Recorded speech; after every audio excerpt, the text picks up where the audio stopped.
into session. Welcome, everyone. This is February 11th.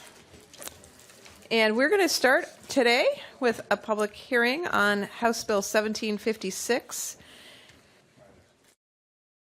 And it looks like we are going to have the briefing on the proposed substitute. Yes, let's have the briefing on the proposed sub, please.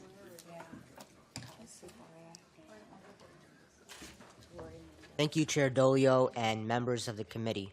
My name is Srinandan Ramachandran, and I'm an intern for this committee. House Bill 1756 concerns lead in cookware.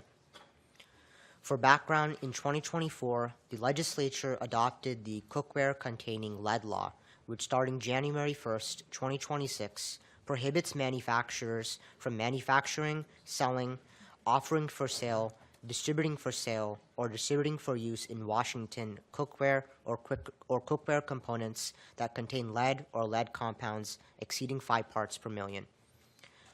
Starting January 1st, 2026, the law also prohibits retailers and wholesalers from knowingly selling or offering to sell in Washington cookware or cookware components that contain lead or lead compounds exceeding 5 parts per million. From both the restrictions on sale applicable to manufacturers and the restrictions on knowing sales applicable to retailers and wholesalers, the law establishes exceptions for nonprofits and casual or isolated sales. After December 2034, Ecology may lower the 5 parts per million lead limit in consultation with the Department of Health if it is feasible for manufacturers and necessary to protect health. Ecology is also authorized to adopt rules and to impose penalties that begin at $5,000 for a violation. House Bill 1756 does 4 things. First, it amends the cookware components subject to upcoming lead restrictions to exclude inaccessible components. These are inside or enclosed within another material and cannot be accessed during reasonably foreseeable use or abuse of the product. Second, it excludes large appliances such as fridges from lead content restrictions. Third, it exempts manufacturers that are unintentionally non-compliant or unknowingly sell lead-containing cookware and allows the continued sale of cookware manufactured prior to 2026. Fourth, it subjects utensils to upcoming lead content restrictions on certain cookware and cookware components. Now I will provide information regarding the proposed substitute in the EBB by Representative Street.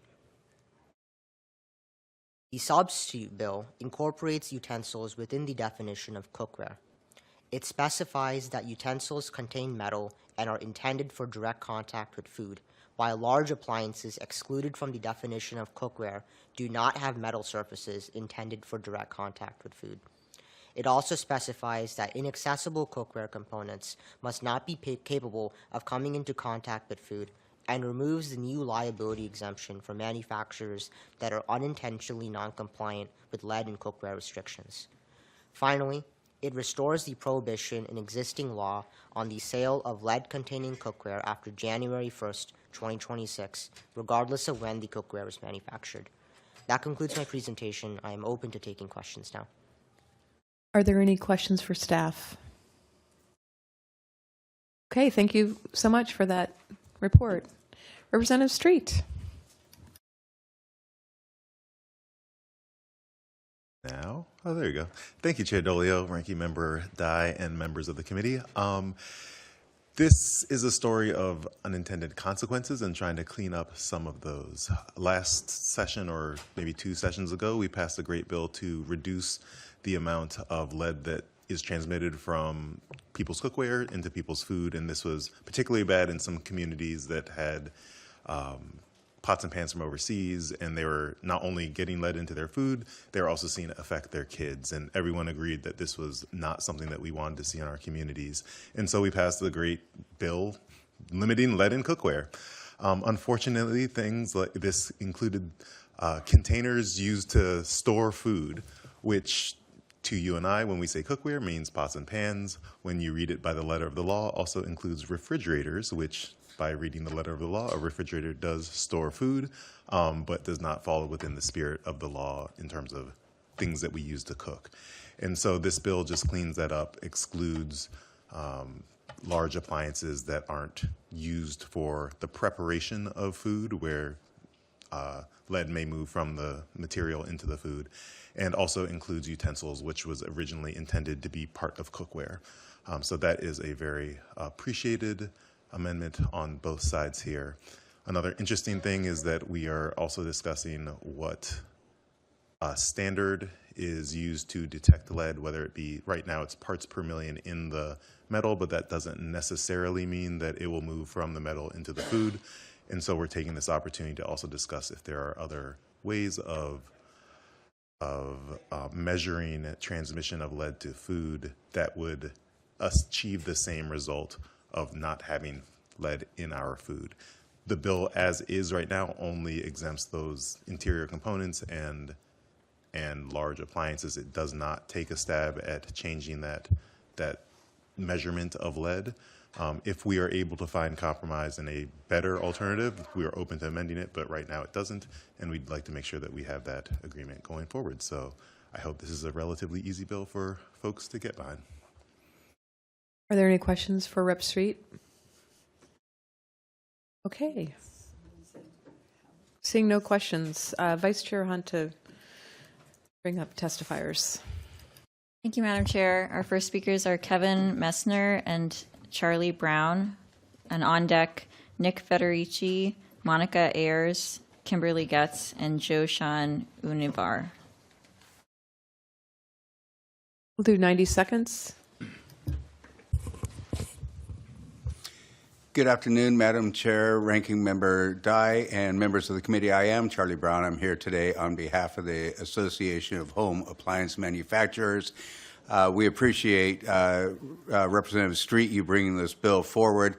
Have to admit that I don't think anyone in the legislature necessarily contemplated that refrigerators, freezers, stoves, ranges, and even your KitchenAid mixer would otherwise be regulated under the lead and cookware bill that was passed last year. But as we got onto it further this year, and when the Department of Ecology came out with some guidance, it became very clear that this bill was much more expansive than the cookware that I believe most people thought we were talking about. I know that there was a study by King County Hazardous Waste addressing the pressure cookers and pots that are being used in certain communities in the state, and those do leach out lead to a degree that probably is unsafe, We agree that we don't want lead leaching into our food products, but we do believe that the bill as it stands, the law as it stands, is not actually meeting the intent that you all worked on. We are working with stakeholders and with Representative Street to find a better way to deal with this. We hope we can come back to you, maybe not by the time this bill moves out of committee. We would ask you that you keep a bill alive as we continue these conversations, because I have a feeling they're going to be a little more complex and challenging than what our current deadline of next week will allow. So with your grace, Madam Chair, we were going to ask that you continue to work this bill as we move it along. Thank you very much. Thank you. This is Kevin Messner. I'm the Executive Vice President and Chief Policy Officer for the Association of Home Appliance Manufacturers. So first off, I wanted to say we're very appreciative and supportive of this bill moving forward. The current law needs to be fixed in a lot of ways. And it sounds like an exaggeration, but we've heard from members that literally cookware from pizza ovens in your home to stand mixers to electric knives to refrigerators would be banned currently as of the first of the year. So it's a massive issue, and that's why we're here in spades. The good news is I think everybody agrees that nobody wants to eat lead. And the issue is then kind of the engineering background in me says, okay, find the root problem. Okay, you don't want lead to be in your grilled cheese sandwich that you're cooking. Parts per million in a pot, you could have a pot that's under 5 parts per million and leach unsafe levels of lead into that sandwich. You could have a pot that's over 5 parts per million. Children's toys can have up to 90 parts per million. they may not leach unsafe levels of lead to the sandwich. So you're going off, the parts per million is going after the wrong entity. You need to figure out if there's lead going in to the sandwich. Most, if not all metals, will not meet the 5 parts per million lead requirement. So anything that made of lead, which plastic industry probably loves it because then there'll be a lot of cooking in plastic in your microwave, but metal cookware is not good. And that some of these substitutes changes that just happened, we're not loving. For example, it now includes electric knives, and it doesn't exclude the internal components of an electric knife. So electric knives are also now added and problematic. So more work to do. Thank you so Yes, much for your thank you. testimony. Any questions for? All right, Vice Chair. Thank you very much for your testimony, Vice Chair Hunt. Up next, we have Nick Federici and Monica Ayers, followed by Kimberly Getz and Joshan Univar.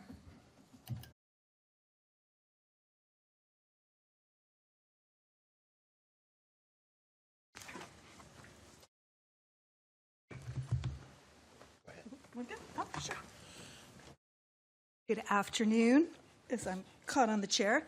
Chair Dolio, Ranking Member Dye, thank you very much. I'm Kimberly Getz, here today on behalf of Department of Ecology. We're signed in today as Other on 1756, and we're here to provide technical input on the bill. My comments today are on the proposed substitute in the EBB. Because there is no safe level of exposure to lead, Ecology was very supportive of last year's bill. However, as we've begun to answer implementation and compliance questions from manufacturers, we realized that certain provisions of the law do lack clarity. Subtleties like refrigerators being devices intended for the storage of food is one of the great examples. And those subtleties have made implementation more challenging and time-consuming than we had originally anticipated. We have worked with stakeholders to develop this substitute bill language, which we think makes things more clear about which items of cookware are covered and which are not. And we believe the new agreed-upon language is going to be easier to implement and will be more definitive for manufacturers. They provide more clarity for Ecology, and we think rulemaking would not be required under the provisions of the proposed substitute. So thank you for the opportunity, and I'm happy to answer questions. Nick? Thank you, Madam Chair, members of the committee. Nick Federici with Toxic Free Future. We're signed in con on the original bill, but we are in support of the substitute version and appreciate Representative Street working with us and other stakeholders to improve this. The lead in cookware law is an important measure to protect the health of all of us, but particularly of children. Scientists agree there's no safe level of lead, so it should certainly not be in cookware that touches food or children can eat from. The strong limit in the bill of 5 parts per million total lead was put in place because we believe this is the most protective approach when considering, again, there is no safe level and even tiny amounts can affect the developing brains of children. There's, of course, one solution to this. Don't use lead. We hope that there could be other alternatives in the manufacturing process rather than using lead. We think this proposed substitute is a good way to compromise on this, to have something move forward. We've been reluctant to open this law at all due to Representative Street's sort of extraordinary efforts to bring us all together and try to find a path forward. We're willing to continue to work on this, but again, nobody in the United States uses a leaching standard. So we don't believe that's appropriate. We believe that the parts per million standard is much more protective of human health, and we would ask you to retain that. Thank you. Vice Chair Hunt, thank you. Oh, are there questions? All right, seeing none, we'll move on to the next testifiers. Go next to Monica. Hi, can you hear me okay? Yes. Thank you. I'm Monica Ayers, and I'm a policy liaison with the Hazardous Waste Management Program serving Seattle and King County. I'm testifying con on the original bill, but in support of the substitute version of the bill. Our program investigated the adverse health impacts that lead-contaminated aluminum cookware posed to consumers. We discovered elevated blood lead levels among recently resettled Afghan children in King County who ate food prepared using traditional Afghan pressure cookware. We also purchased aluminum cookware locally and online that any Washington family might use and found alarmingly high levels of lead that could leach into food during cooking and storage. Our program identified cookware as a previously unknown source of lead exposure. This helped bring about HB 1351 in the last legislative session, which passed with bipartisan support. The existing law on lead in cookware limits the sale, distribution, and manufacture of cookware exceeding 5 parts per million in Washington state. This is the most health protective limit for cookware nationwide, and this 5 parts per million limit can easily be identified and tracked using an XRF, X-ray fluorescence machine. This substitute bill would preserve the protections of the original lead in cookware bill, preventing the indefinite sale of lead-containing cookware, no matter the lead content, as long as it was manufactured before January 1st, 2026. This means that consumers would not continue to purchase and be poisoned by lead-contaminated cookware exceeding the 5 parts per million after this date. The substitute bill would also preserve manufacturer liability for selling cookware exceeding 5 parts per million. This creates an incentive for manufacturers to comply with the limit of 5 parts per million. We understand that ecology needed clarification on last year's bill's definition to make it operational. We're happy to provide that clarity in the substitute bill. We otherwise believe that last year's bill would be a good law that protects Washington residents, and we see no need for further change. Thank you. Thank you, Monica. Seeing no questions, we'll move to the next testifier.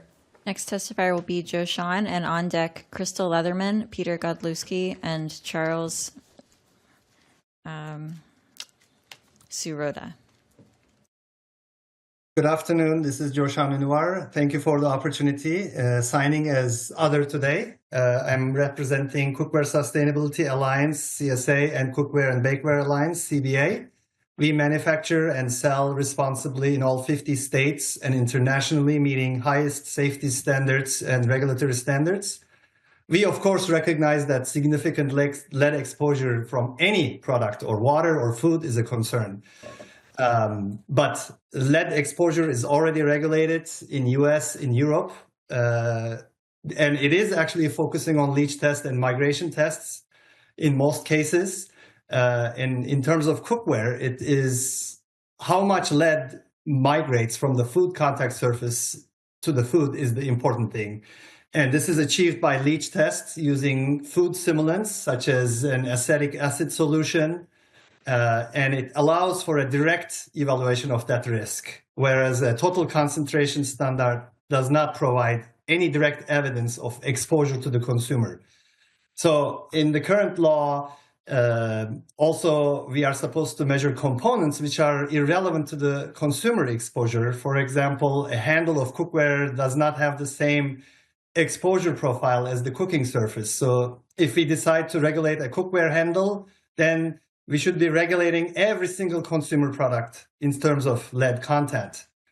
And vast majority of cookware or electrical appliances today cannot meet the current law. And so it is practically unachievable.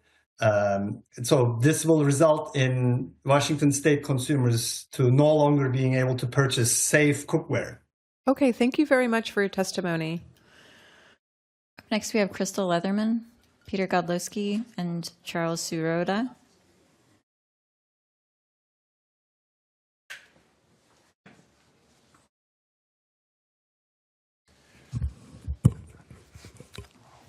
Thank you, Chair Dolio. Good afternoon, members of the committee. For the record, Peter Godlewski with the Association of Washington Business.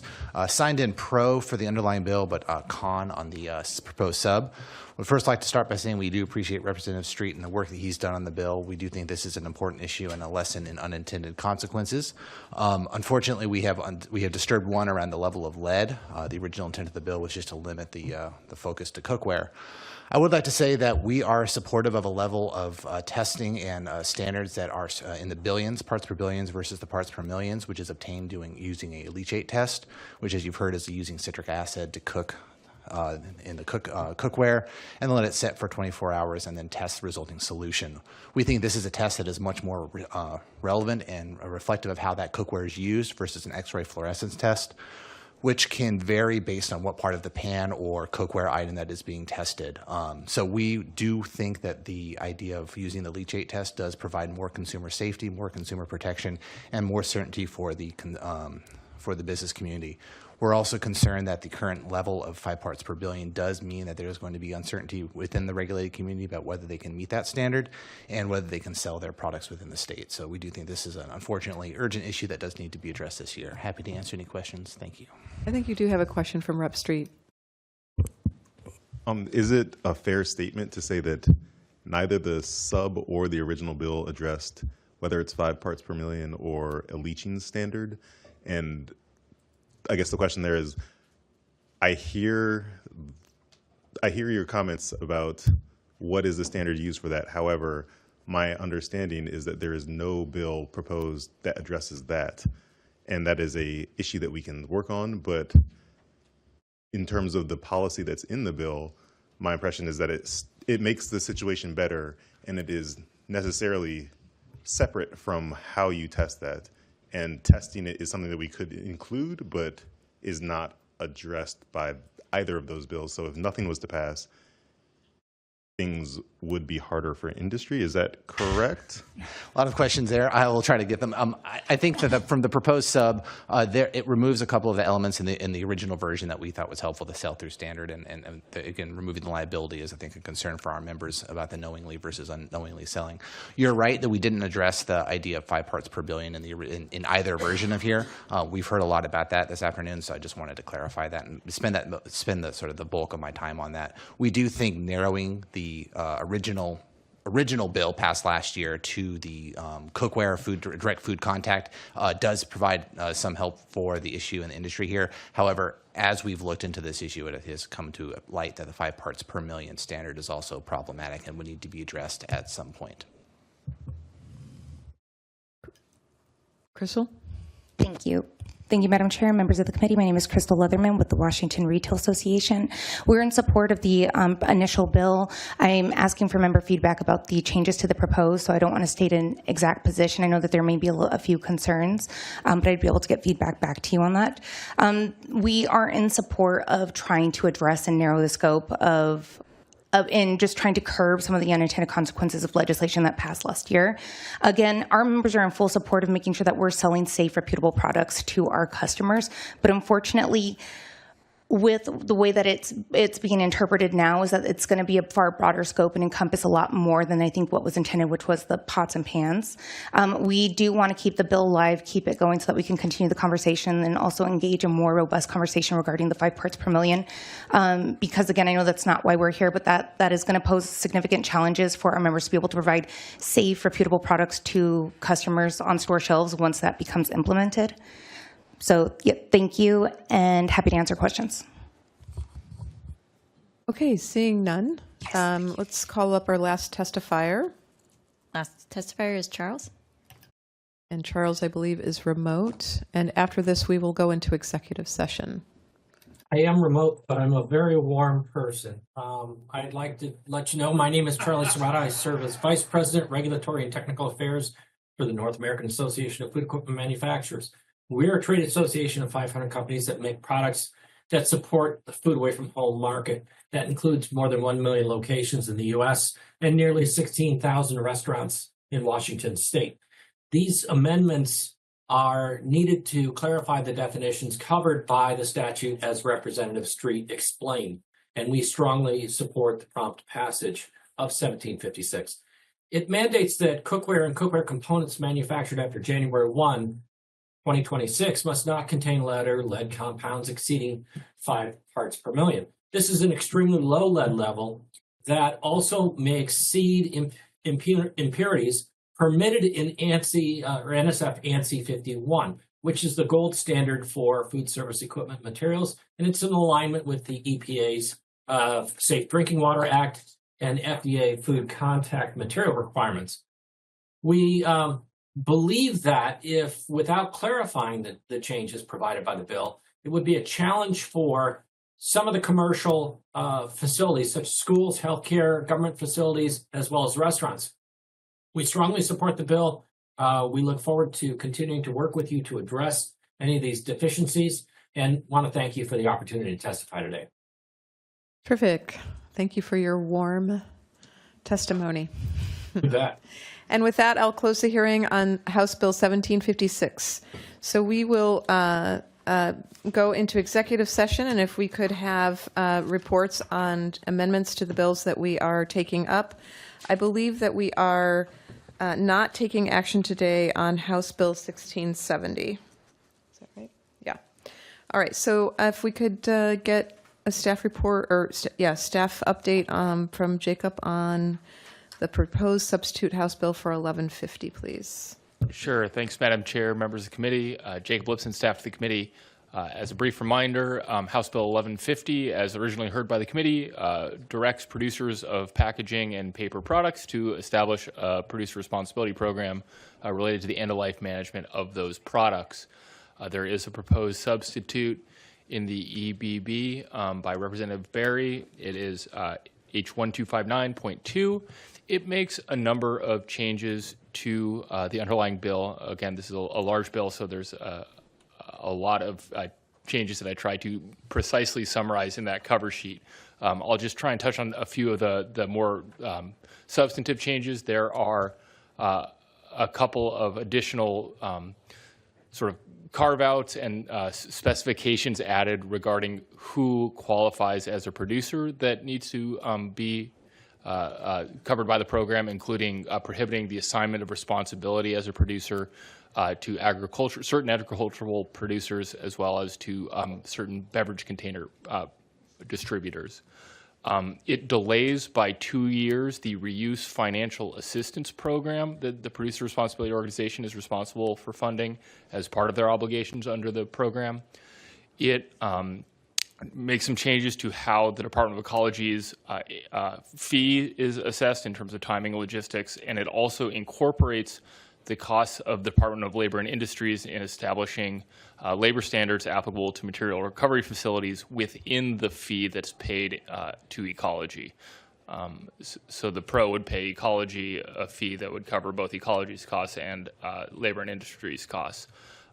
The bill reduces the total amount of funding that the program or that producers and the Producer Responsibility Organization would be required to reimburse service providers for. The original version of the bill had, for want of a better term, a sort of a full reimbursement model, the full cost of specified collection. The proposed substitute in the EBB has a phased-in approach, beginning at 50% of service provider costs in 2030, ramping up to 90% in 2032 and thereafter. I think those are the big ones I'll touch on. Happy to answer any questions. Are there any questions for Jacob? Okay, thank you very much. Now, if you could move to House Bill 1071. Sure. Thanks again, Madam Chair. House Bill 1071 also deals with recycling and packaging and paper products. The original version of the bill had a few major categories of actions in this space, including directing a needs assessment to be carried out, requiring registration with the Department of Ecology by producers of packaging and paper products, and annual reporting by those entities. It added some new categories of products that would be subject to post-consumer recycled content requirements. There is both an amendment in the EBB by RepFi and a proposed substitute. The proposed substitute incorporates the edits that were included in the amendment. So if it makes sense, I'll just brief that first proposed substitute, which is H1314.1. It excludes a number of types of producers from a number of types of packaging, from the scope of covered products that would be required to register and report with Ecology, including things that are subject to certain federal laws, like the Federal Insecticide, Fungicide, and Rodenticide Act. It amends some sort of logistical deadlines, again, for the payment of fees to the Department of Ecology related to those registration reporting costs. It makes a few changes to the post-consumer recycled content requirements. Under the 2021 law that established post-consumer recycled content requirements, for example, plastic beverage containers are subject to post-consumer recycled content requirements. Excluded from those 2021 requirements were beverage container caps and lids. The original version of the bill would have proposed to add post-consumer recycled content for beverage container caps and lids. The proposed substitute in the EBB now restores the status quo with respect to what's covered with respect to beverage container caps and lids. So happy to answer any questions about the proposed substitute. So the amendment is wrapped into the proposed substitute? Yeah, the original amendment in the EBB by Rep. Bai had just had the exemptions for certain additional categories of packaging. Okay. And all of those are found in the proposed substitute. Okay, great. Thank you. Any questions for staff? Okay, moving to House Bill 1303. If you could brief, it's again you, Jake. I guess it's a Jacob day. If you could brief the proposed sub and the amendment, please. Sure. So very brief reminder, the underlying bill, House Bill 1303, had three main components related to the integration of environmental justice into the State Environmental Policy Act, as well as the State Clean Air Act.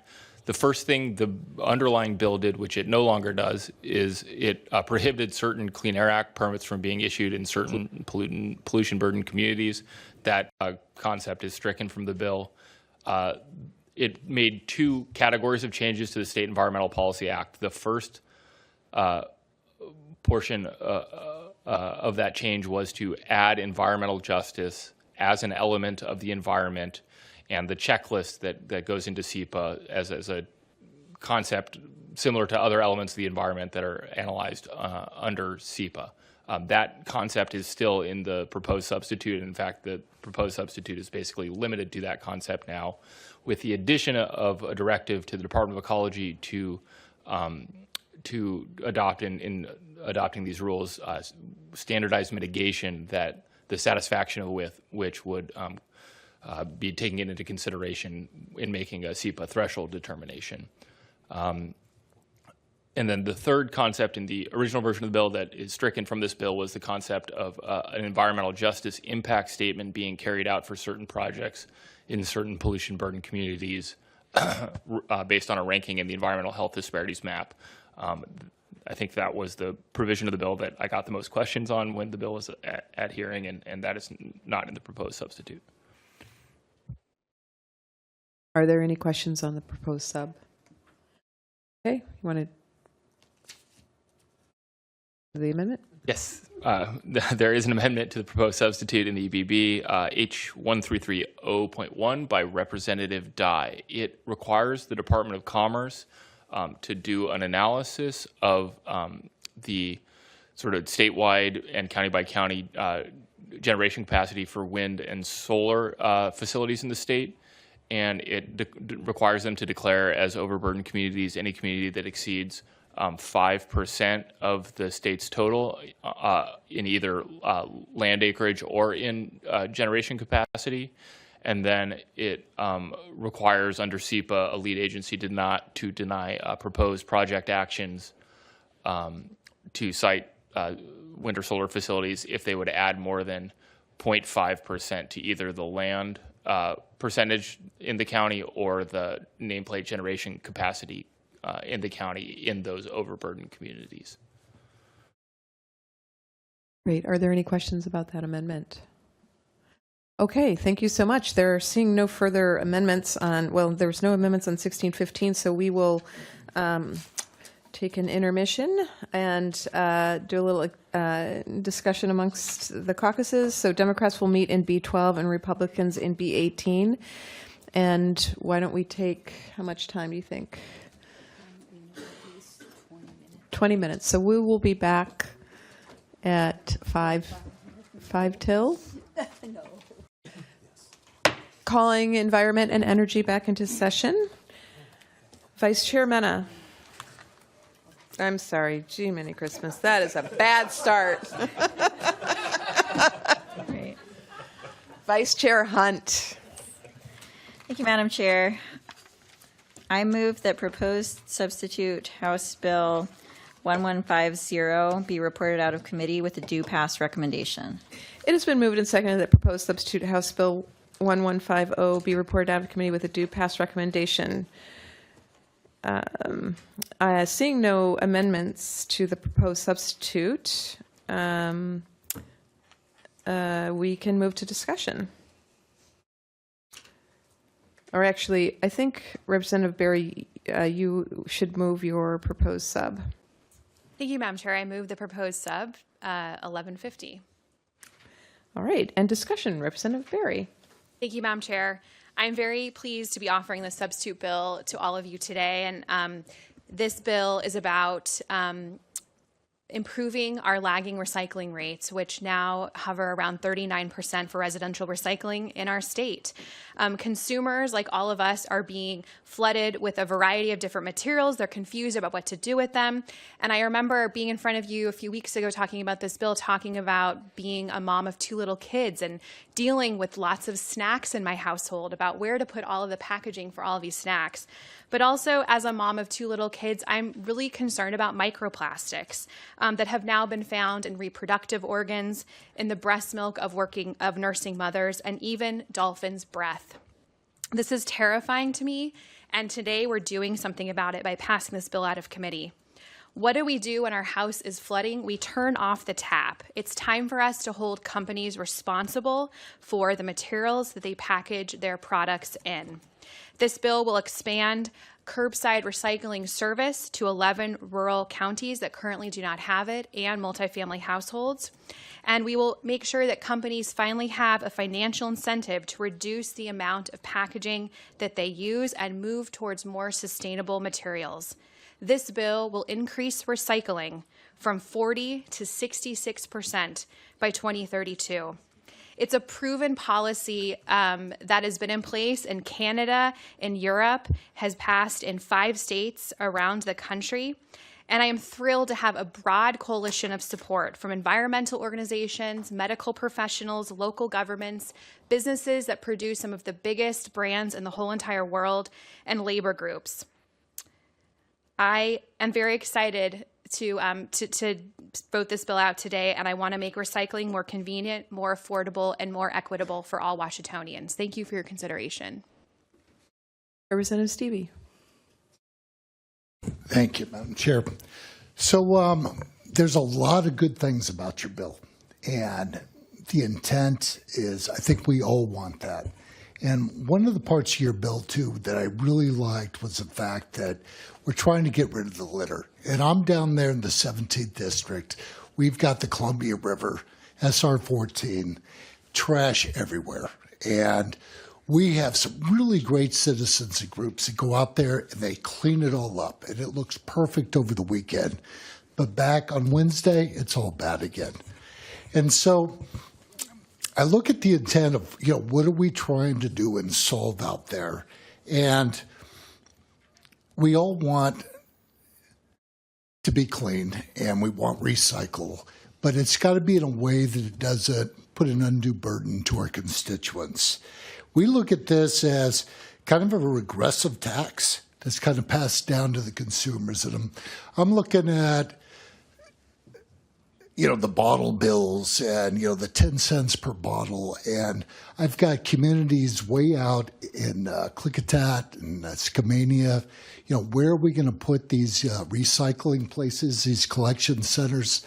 And for right now, I'm looking at my district. It just seems like an undue burden.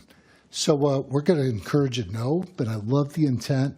We're trying to get there. We all want to see a clean, beautiful, green state. So that's our goal. Thank you. Okay. Seeing no further discussion, staff will call the roll.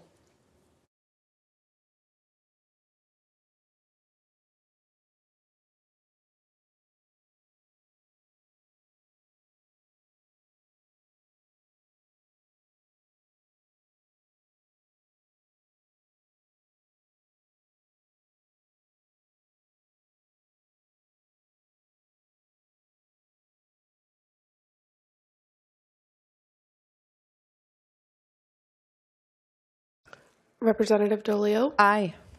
Representative Hunt, Aye. Representative Dye, No, do not pass. Representative Dye votes nay. Representative Clicker, No, do not pass. Representative Clicker votes nay. Representative Abarno, Representative Abarno votes nay. Representative Abel, Nay, do not pass. Representative Abel votes nay, do not pass. Representative Bernard, Nay, do not pass. Representative Bernard votes nay, do not pass. Representative Barry, Representative Barry votes aye. Representative Dewar, Dewar votes aye. Representative Dewar votes aye. Representative Fye, Representative 5 votes aye. Representative Fye votes aye. Representative Fitzgibbon, Representative Fitzgibbon votes aye. Representative Kloba, Representative Kloba votes aye. Representative Lee, Representative Lee votes nay, do not pass. Representative Mena, Representative Mena votes aye. Representative Mendoza, Mendoza excused. Representative Mendoza is excused. Representative Rammel, Representative Rammel votes aye. Representative Stearns, Representative Stearns votes aye. Representative Street, Representative Street votes aye. Representative Seaby, Nay. Representative Seaby votes nay. Representative Wiley, Representative Wiley votes aye. Representative Ibarra, Representative Ibarra is excused. Representative Ibarra is excused.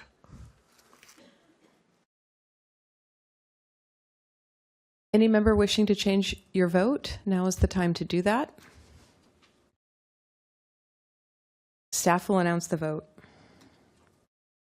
Thank you, Chair. You have 12 ayes, 7 nays, 2 excused. By your vote, Substitute House Bill 1150 is reported out of committee with a due pass recommendation. On 1071, we will not take up amendment H1279.1. We will take up the proposed substitute bill. Vice Chair Hunt.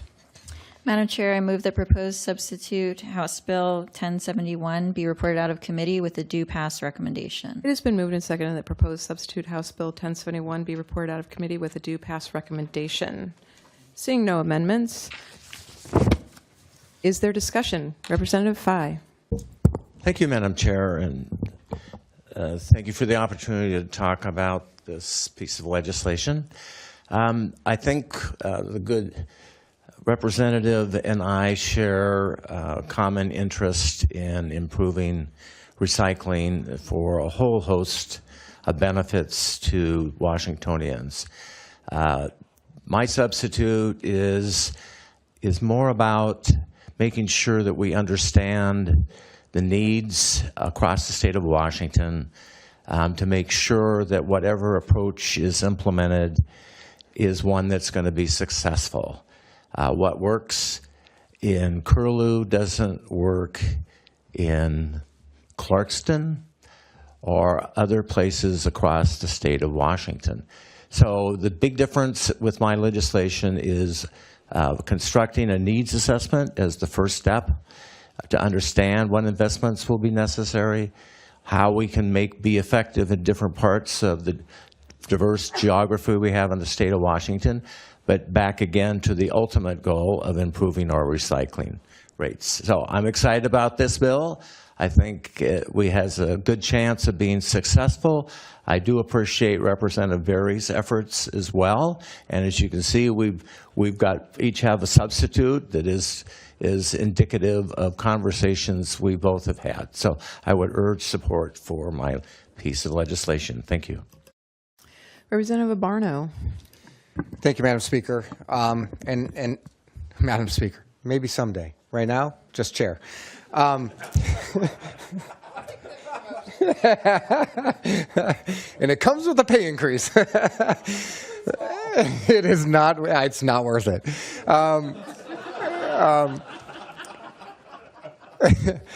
So thank you, Madam Chair. And we agree, and I'm urging a yes vote. This substitute in this bill is not perfect. I don't think we're going to get a perfect bill coming out of committee, but I think what this bill does is it better reflects the interests of Washingtonians on both sides of the Cascades, the east side, the west side, the urban, the rural, those that have curbside pickup and those that don't, those that deal, because at the end of the day, this bill and the bottle bill are all kind of intertwined at some extent. But I think the aspect of this bill with the needs assessment first that deals with what Washington needs is going to be the most important thing I think that our side of the aisle wants. I mean, when we're talking with budget leads in Olympia talking about crisis and this policy having such a huge program with such a huge impact, we need to know what this is going to do. We need to make sure we're getting this right or as close to right coming out of committee and off the floor. So I think Washingtonians expect us to get this right, or at least to do a better job to get it right. I think the needs assessment at the front of this policy is the right way to go. And so, as I said, I mean, neither bill is perfect, neither policy is perfect, but I think this one gives more Washingtonians a seat at the table.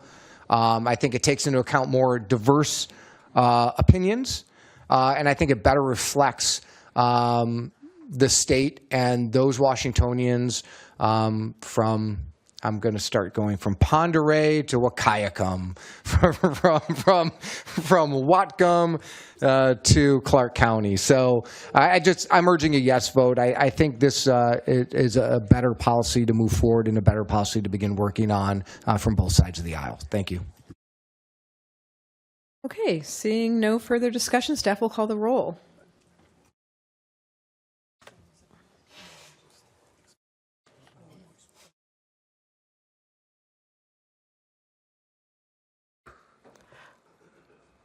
Representative Dolio. Aye. Representative Dolio votes aye. Representative Hunt. Aye. Representative Hunt votes aye. Representative Dye. Representative Dye votes aye. Representative Dye votes aye. Representative Clicker. Representative Clicker votes aye. Representative Abarno. Aye. Representative Abarno votes aye. Representative Abel. Aye. Representative Abel votes aye. Representative Barnard. Aye. Representative Barnard votes aye. Representative Barry. Representative Barry votes aye. Representative Dewar. Representative Dewar votes aye. Representative Fye. Rep. 5 votes aye. Representative Fye votes aye. Representative Fitzgibbon. Aye. Representative Fitzgibbon votes aye. Representative Kloba. Aye. Representative Kloba votes aye. Representative Lee. Votes aye. Representative Lee votes aye. Representative Mena. Aye. Representative Mena votes aye. Representative Mendoza. Excused. Representative Mendoza is excused. Representative Rammel. Aye. Representative Rammel votes aye. Representative Stearns. Aye. Representative Stearns votes aye. Representative Street. Representative Street votes aye. Representative Seaby. Aye. Representative Seaby votes aye. Representative Wiley. Representative Wiley votes aye. Representative Ibarra. Representative Ibarra is excused. Anyone wishing to change his or her vote should do so now. Okay, staff will announce the vote. Thank you, Chair. You have 19 ayes, 2 excused. By your vote, 1071 is reported out of committee with a due pass recommendation. Vice Chair Hunt to move 1303. Madam Chair, I move that proposed substitute House Bill 1303 be reported out of committee with a due pass recommendation. It has been moved and seconded that proposed substitute House Bill 1303 be reported out of committee with a due pass recommendation. I do see an amendment. Would you like to move your amendment, Representative Dye? Thank you, Chair. I move Amendment H1330.1. Amendment H1330.1 has been moved and seconded. Is there discussion? Representative Dye. Thank you, Chair Dolio, and thank you for your consideration to let me express some of the things that have been on my heart and mind for a while.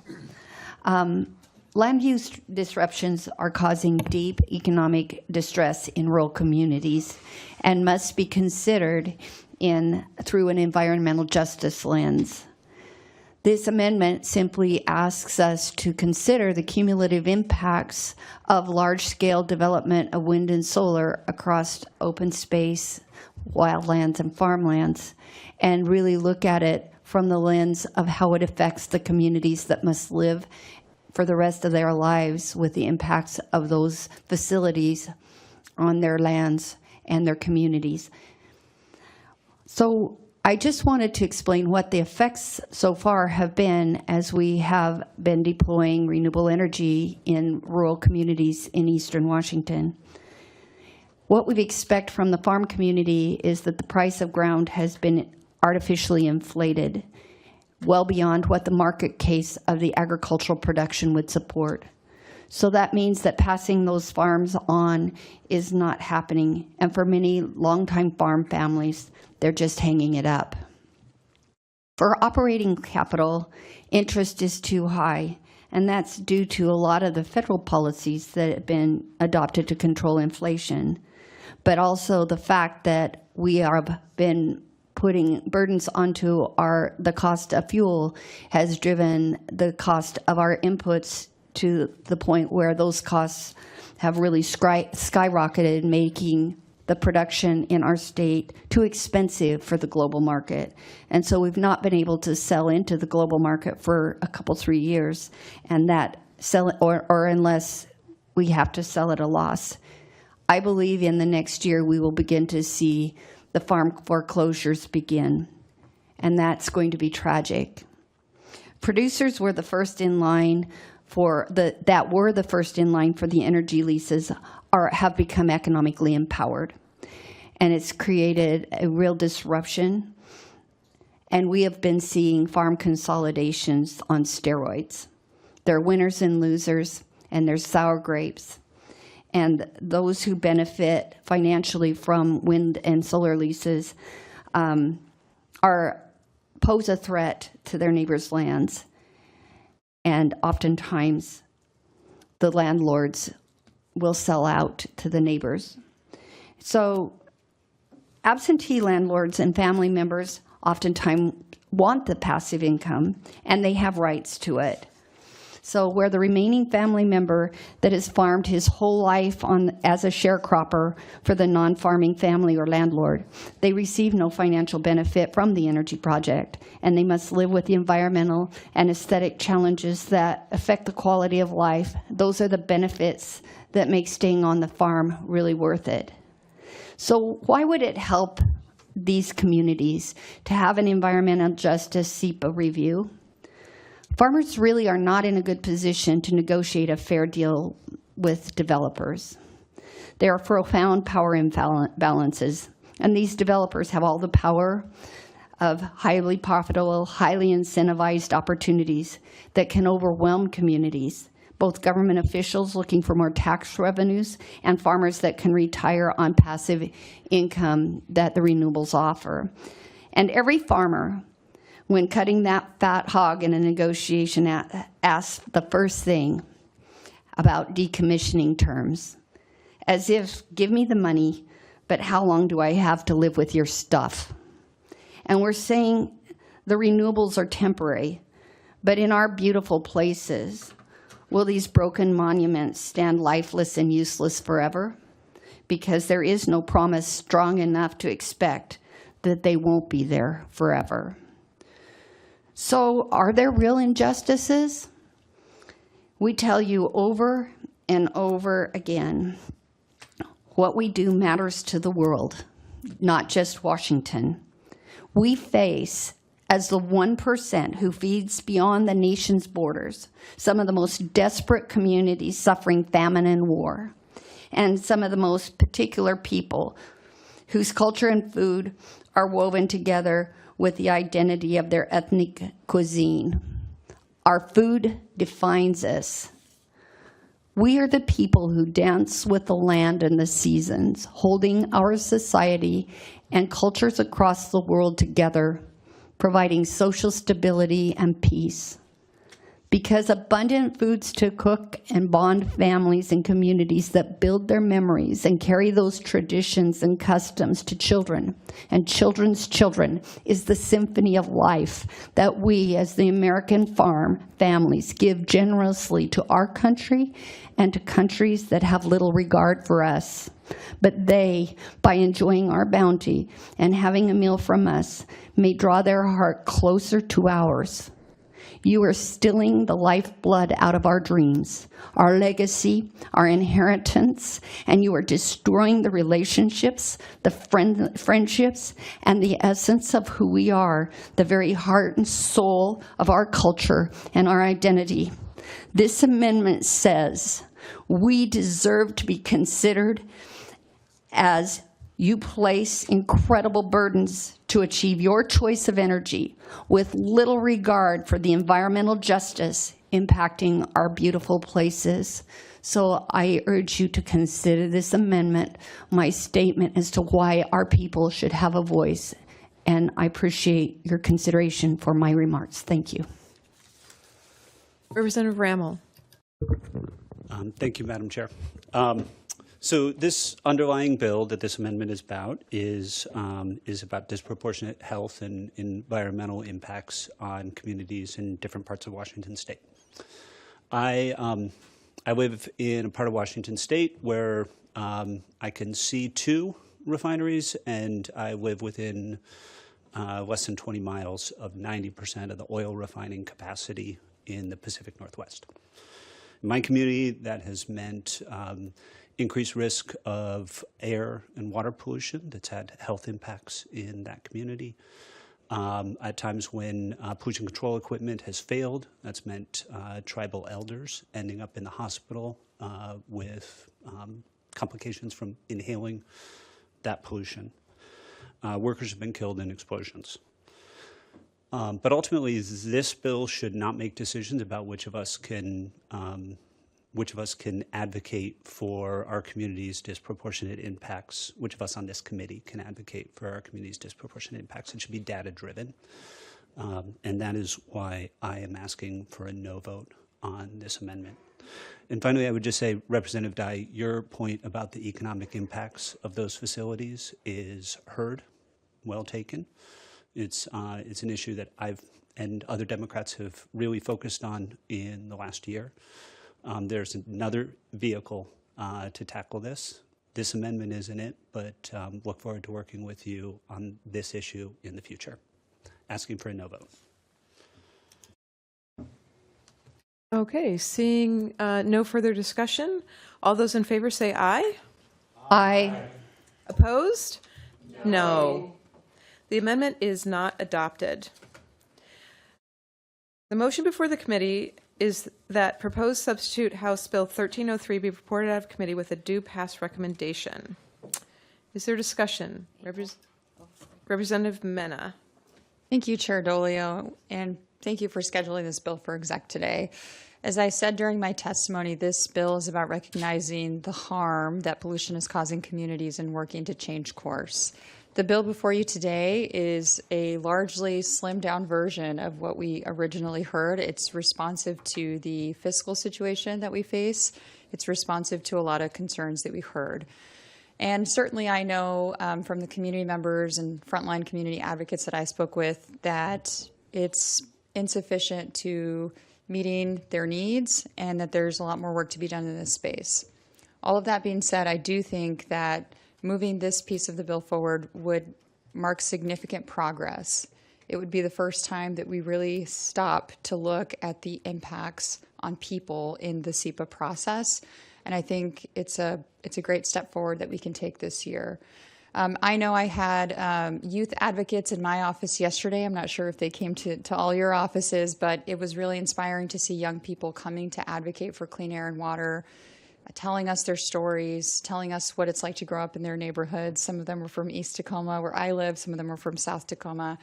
And I know that the future is in good hands, but I think it's our responsibility to leave this world a better place for those that are coming up right behind us. So I'm asking for a yes vote today. Representative Abel. Thank you, Madam Chair. Madam Chair, I've got the unenviable task of being the next member from this side of the aisle to speak on this bill after Representative Dye, who articulates many of my own thoughts regarding this bill. I do want to take a moment to thank Representative Mena for bringing forward this bill. It is in many ways thought-provoking. As an attorney, I care about justice. I'm interested in this idea of environmental justice and how we all pursue our shared goal of a clean, healthy state for us to live. Nevertheless, I'm respectfully asking for a no vote on this bill. I'm concerned about the impact of the bill on our already overburdened local jurisdictions. And I believe that this only adds to a plate that is not already full, but already overflowing. I respectfully ask for a no vote. Thank you. Okay, seeing no further discussion, staff will call the roll.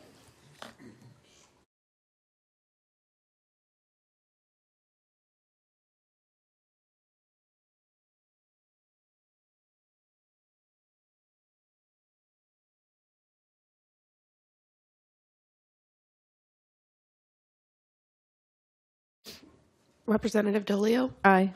Representative Dolio votes aye. Representative Hunt? Representative Hunt votes aye. Representative Dye? No, do not pass.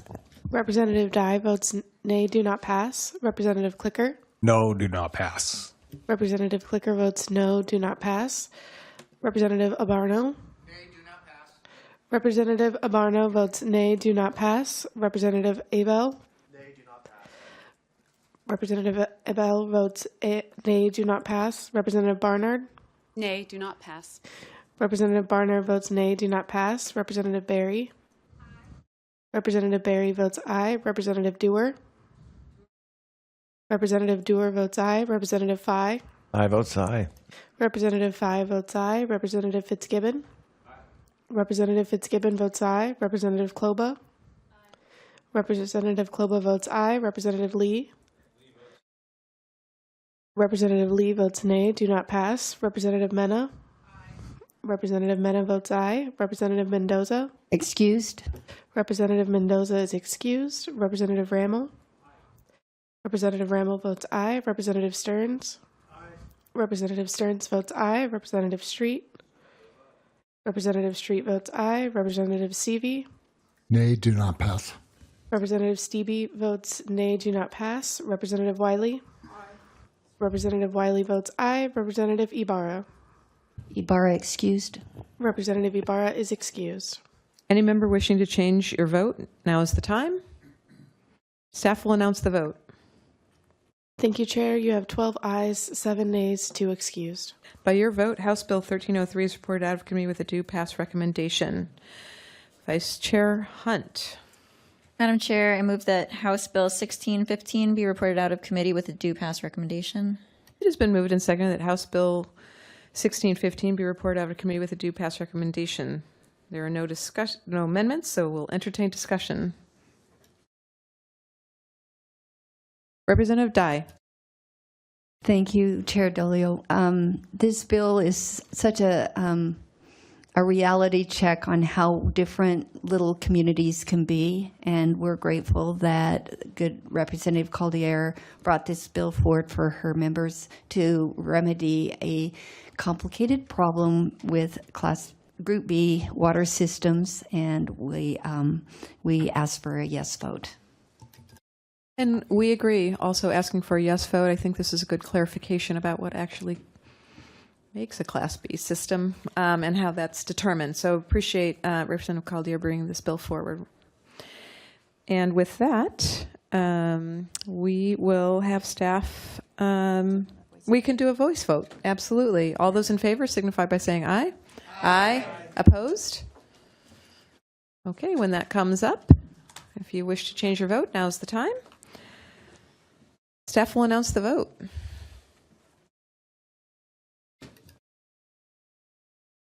Thank you, Chair. You have 19 ayes, 2 excused.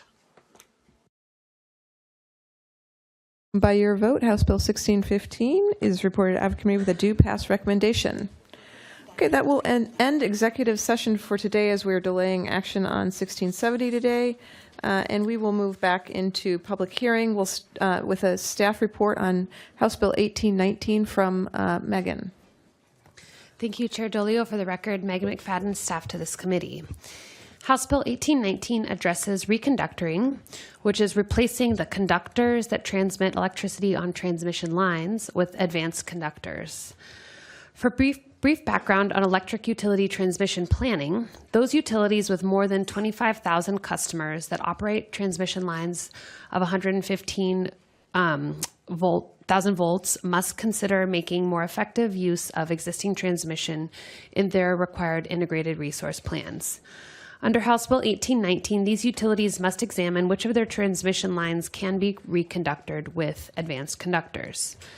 House Bill 1819 also authorizes the UTC to allow electric utilities to receive an up to 2% added rate of return on capital investments in reconductoring with advanced conductors. This incentive rate of return is allowed through 2040 and applies only to new projects. The UTC must consider and may adopt other policies to incentivize electric utilities to make investments that significantly increase the capacity of existing transmission infrastructure. And then before 2030, the UTC must report to the legislature on the use of these incentives, their impacts on increased capacity, and any recommendations about further utility investments in existing transmission corridors. Finally, the bill exempts certain utility actions from the environmental review process established under the State Environmental Policy Act. Specifically, there are categorical exemptions for upgrading or rebuilding an existing transmission line by reconductoring the line with advanced conductors within existing rights-of-way, and for widening existing rights-of-way to meet electrical standards if the widening remains within previously disturbed or developed lands and only extends as far as needed to comply with applicable electrical standards. That's all I've got. Happy to take any questions. Are there any questions for staff? Okay, thank you so much, Megan. Representative Barnard, to introduce your bill.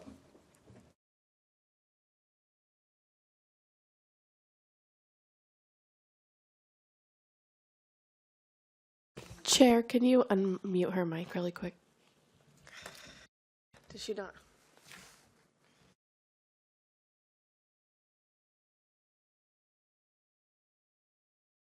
I got it. I got it. Thank you, Chair Dolio and Vice Chair Hunt and Ranking Member Dye. Thank you for hearing House Bill 1819. Our grid is congested. We need more power lines. We need more power. We need more power on our grid. This bill does three things to help get more power down existing transmission lines. The bill requires first for utilities to assess their infrastructure to see where advanced conductors could help move more power. So basically, you'd look at the entire grid, see where your weaknesses are, see where your needs are, make an assessment, and start prioritizing. This is where we could use reconductoring. The bill then, number two, speeds up permitting. It does this by creating a narrow exemption in SEPA for reconductoring existing lines. We're not trying to solve the world's transmission problems in a day. But this is just a small step in the right direction. We take what's existing and that's already placed, infrastructure that's already there and gone through the process. So you take that, you work within that framework. You have some very narrow exemptions that are allowed. We need to, I've heard from some stakeholders that we need to get down into the nitty-gritty on that and see if we can also increase height, not just width. So we are definitely working on that. And then third, the bill offers an incentive to utilities who take on the risk of expending capital for these projects. So the bill does offer this 2% additional rate of return. Doing simple math, $100 million of investment, that would be an additional $2 million. However, during the stakeholdering process, I've heard from utilities and industry customers that those utilities that this incentive is not the right incentive. They'd rather have a guarantee of cost recovery as they expend the capital in construction of these advanced lines. So I just wanted everyone to know, and the stakeholders behind me, that I am very open to these changes and any input from my fellow committee members.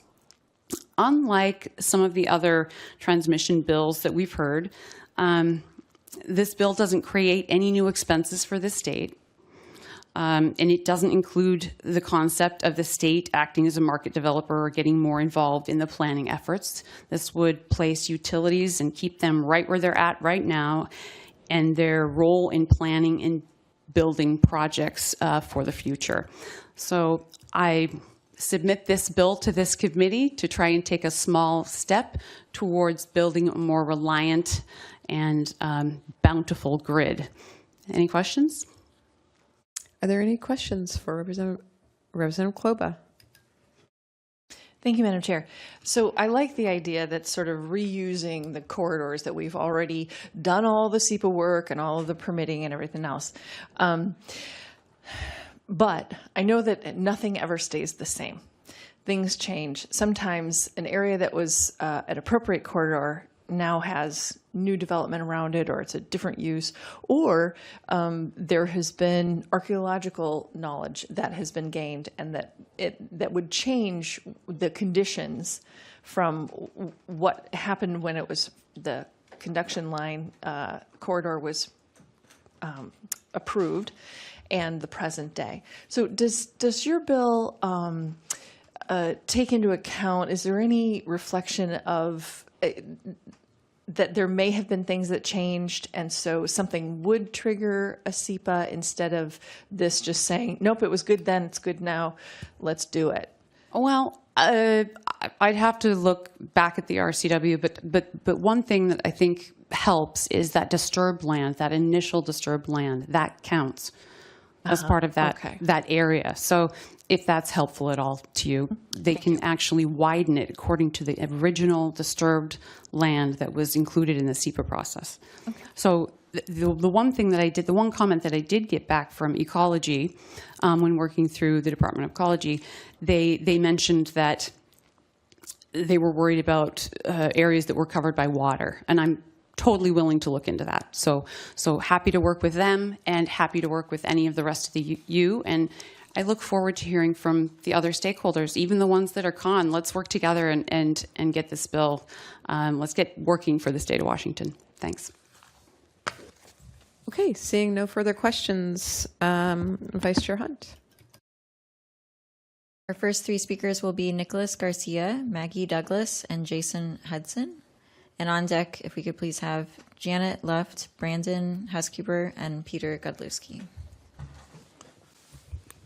Nicholas. 90 seconds. Begin? Please begin. Good afternoon, Chair Dolio, Ranking Member Dye, and committee members. I am Nicholas Garcia on behalf of the Washington Public Utility District Association. We support House Bill 1819. The members of my association thank Rep. Barnard for recognizing the need for our transmission to expand our transmission capabilities. I heard a telling fact recently that BPA has over 15,000 miles of high voltage transmission, but only 300 have been built since 1990. So we have 35 years without significant transmission expansion. And the simple fact is that our system is becoming overused. This bill will help deal with that in a small way. It's not going to solve the problem, but it will help. And especially useful is the ability to expand beyond the existing transmission lines, because when you reconductor and have more power going through your lines, you're going to have larger towers. And you need that larger tower so you don't have arcing between the ground and the wires, or between the wires themselves. And so we really appreciate this particular bill, and we ask you to support it. And I'm happy to answer questions. Chair Dolio, members of the committee, my name is Jason Hudson, here on behalf of IBEW Local 77. IBEW Local 77 represents almost 9,000 utility and electrical grid transmission workers. Our members generate your power and build, maintain, and operate the transmission and distribution system that delivers it to your communities. So we are here in support of 1819. Very strongly support this concept, as we have heard many times already in this session. Washington has outgrown its energy grid. and we need to increase our capacity. We need to increase our reliability, and we need to increase the safety.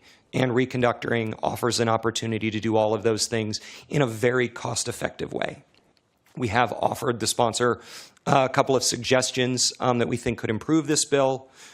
We do think the transmission assessment requirement should be more specific in order to determine where reconductoring can most effectively achieve the goals of increasing the capacity, efficiency, resiliency, and safety of the grid. We do want to call out that right now, as the sponsor already indicated, the incentive rate of return is permissive, and these investments are really cost effective. And so we think it is worth looking into whether that should be firmed up. We do think there needs to be a definition for reconductoring with advanced conductors. We've provided a suggestion, and we do need to make sure that the categorical exemption is inclusive of height. And with that, we encourage your support. Perfect. Maggie. Yes, thank you, Madam Chair, members of the committee. My name is Maggie Douglas, here on behalf of PSE, testifying in support of House Bill 1819. I want to begin by expressing our sincere gratitude for Rep. Barnard's leadership on this critical issue. One of the most helpful components of the bill is the categorical exemption language. This provision helps utilities like PSE address our growing transmission capacity shortage while still preserving protections for Washington's environmental and cultural resources.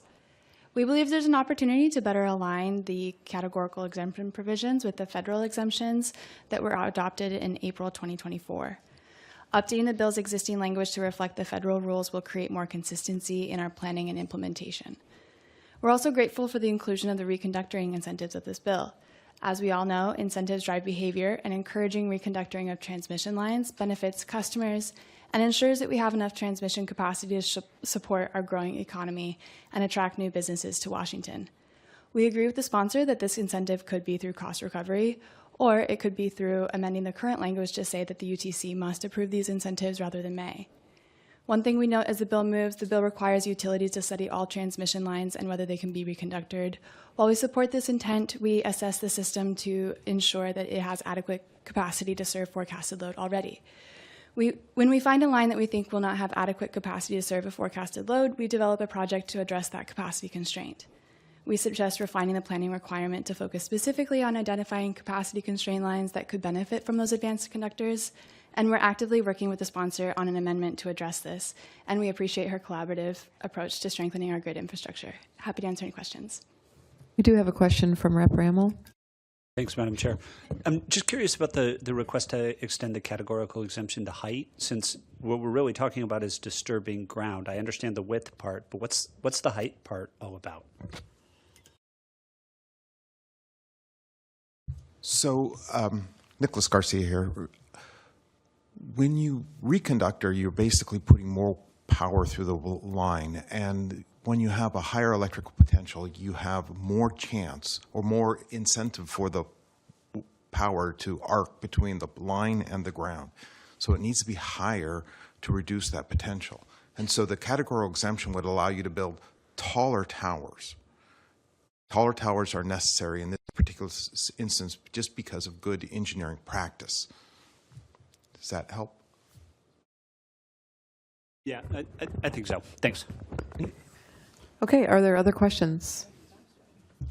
Okay, Vice Chair Hunt to call the next panel. Janet Luft, Brandon Housekeeper, and Peter Godlewski. And our last two speakers will be on deck, Altine Karasapan and Darcy Nonemaker. Please proceed, Peter. Thank you. Good evening, Chair Dolio, members of the committee. For the record, Peter Godlewski with the Association of Washington Business signed in con this evening, afternoon, morning, whatever it still is. We'd like to say we do appreciate the work of the prime sponsor and her willingness to hear our concerns. We think there is a lot in this bill that does bring a lot of benefits for the statewide power distribution and helping upgrade the system to meet the coming needs that we'll need as a state. Do have some concerns about the language in Section 2, which does pose the risk for some ratepayer shifts onto, or some cost shifts onto the ratepayers, and so we're asking for that section to be removed. I think if that bill was, or that language was removed, we'd have no problem supporting the bill. Thank you. Brandon? Thank you, Madam Chair, members of the committee. For the record, Brandon Housekeeper here today on behalf of the Alliance of Western Energy Consumers in opposition to House Bill 1819. we too have concerns with the language that is proposed in Section 2 of the bill, establishing a permissive 2% rate of return for utilities for conducting this type of work. You need to understand that the utilities are already doing this work and already can do this work and already receive a rate of return for the work that they're doing. That's how the rate making works, and that this would provide an additional 2% on top of the return that they already receive. We are subject matter experts that participate in the rate making process, did some analysis. And if the utilities, just the 3 investor-owned utilities, went out and did 25% of the work to reconductor for the transmission lines that they own and operate, it would cost ratepayers an additional $1 billion in fees just for that 25% of the lines that they own on that 2%.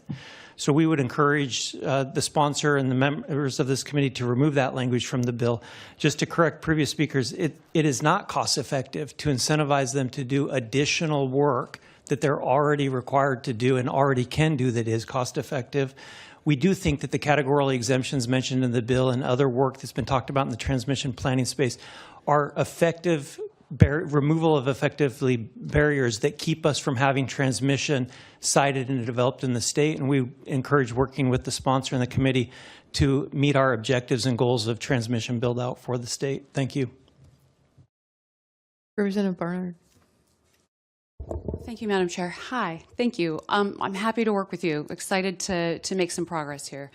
Just curious, where did you say you got those figures from?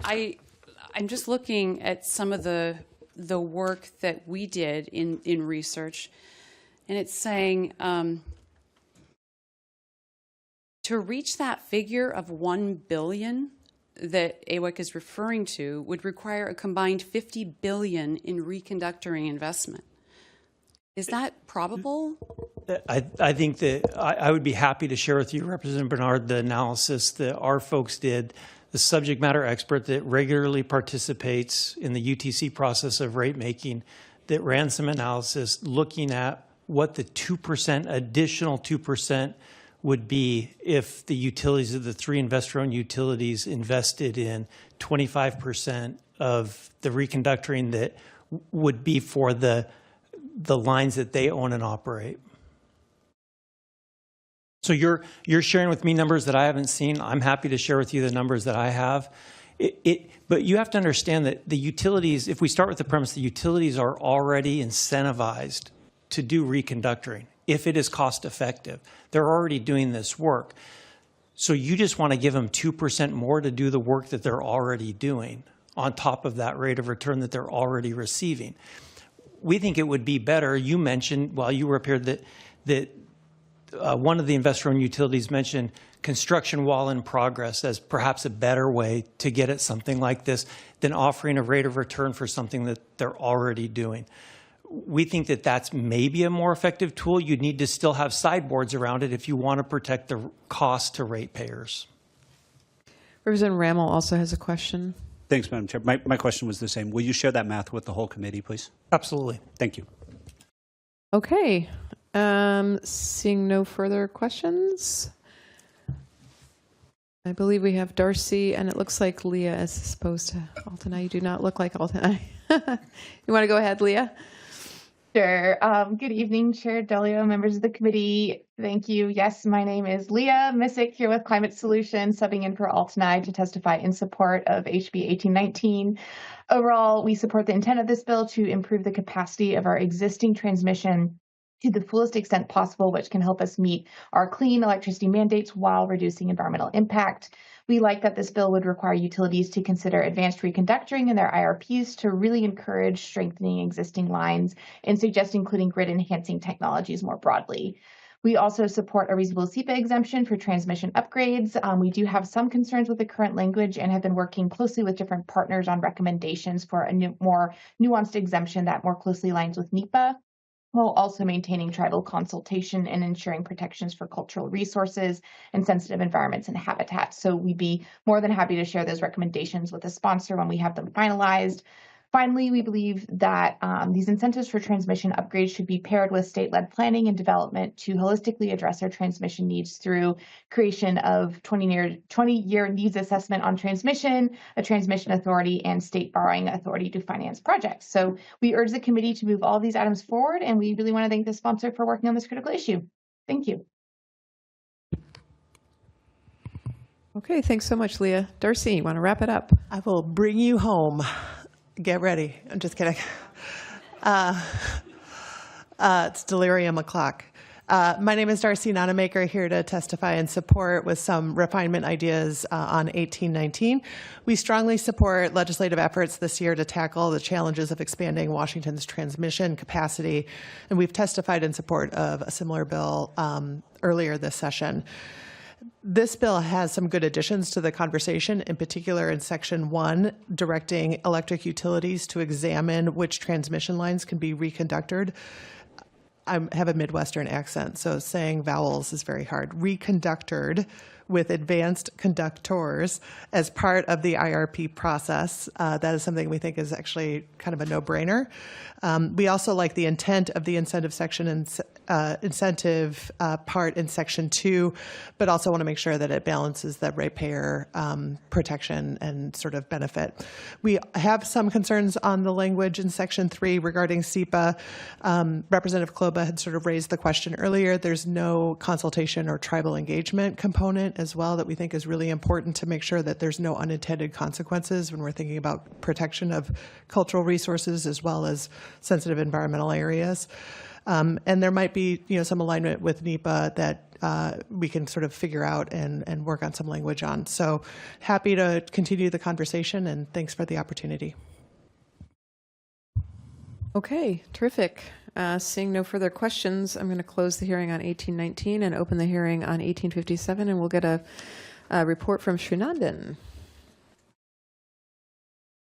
Thank you, Chair Dolio and members of the committee. My name is Srinandan Ramachandran, and I'm an intern for this committee.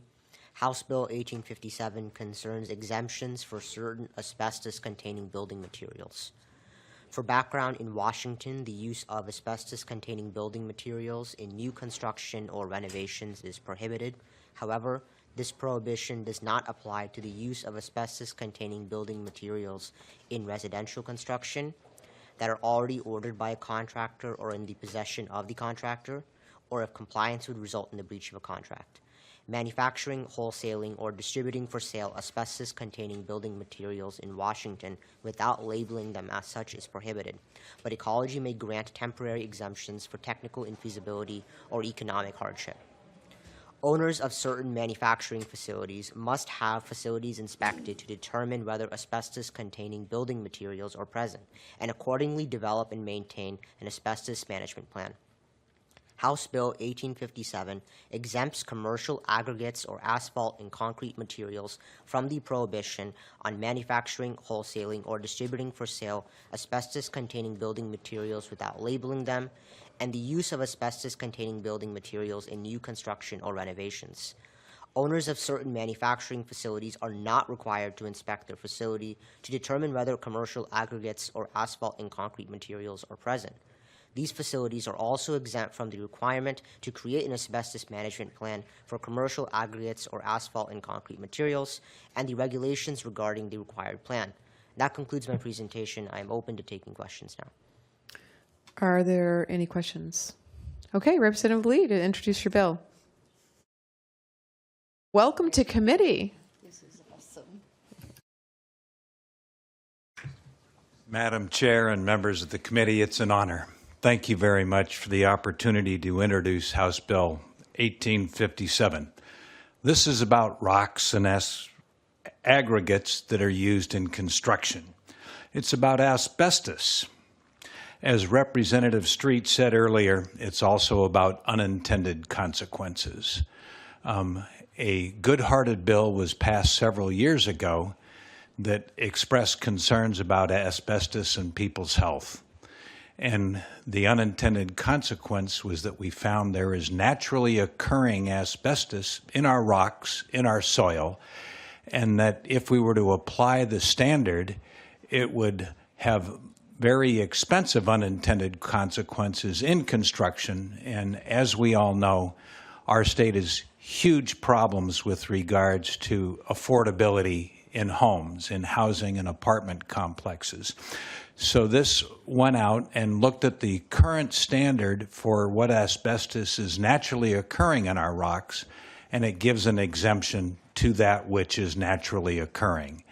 And this will allow each community to, quote unquote, harvest local rocks that will provide cheaper aggregate for use in construction in their own community.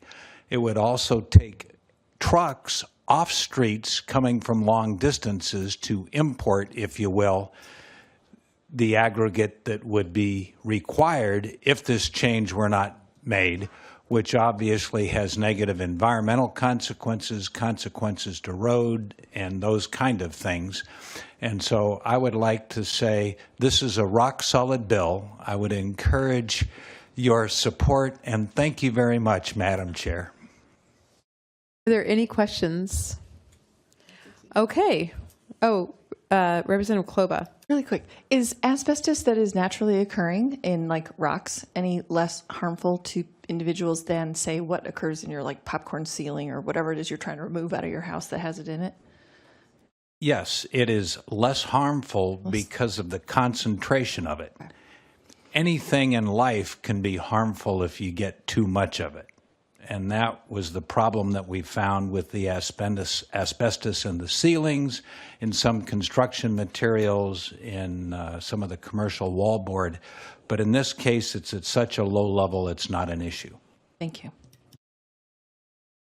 Okay, any further questions? Okay, great. We have 3 testifiers. If you could all 3 come forward. Michael Transu, Ray Dumas, and Heather Trim. All right, Michael, you've got 90 seconds on the clock.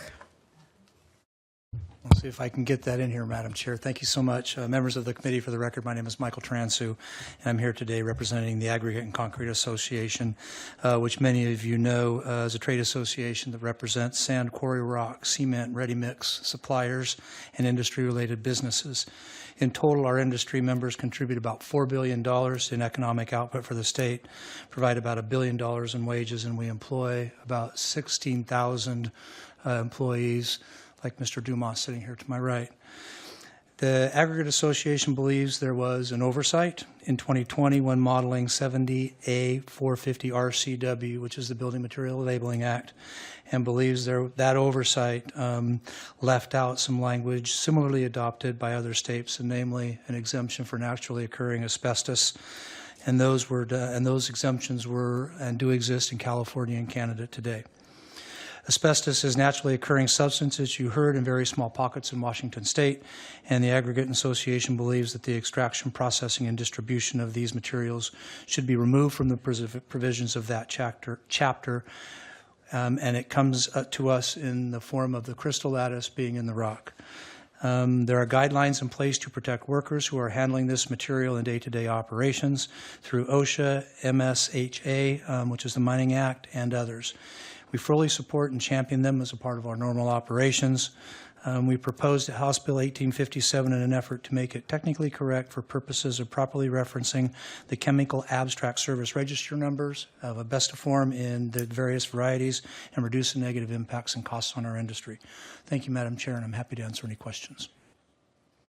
Ray? Yeah, good evening, Madam Chair and members of the committee. My name is Ray Dumas. I represent the operative plasters and cement masons, Local 528, and here today alongside my industry partner in support of House Bill 1857. This bill is a friendly clarifying amendment. To summarize the bill, it just calls for equitable recognition of the rock used in paving products. What this bill does simply is extend the exemption already recognized for residential building materials to commercial aggregates as well. Aggregates that are used in the concrete of residential applications like driveways are the same aggregates that are used in city sidewalks and other commercial applications. So for example, if I place an order to a batch plant for 6 yards of 5-sack exterior 7/8 ag mix, I'm going to get the same 7/8 aggregate. that is used without regard to the project being on a residential project or a commercial project. For this reason, I respectfully ask for this body to provide clarity and support by moving forward with the adoption of House Bill 1857. I appreciate the time to be heard here today. Hi again.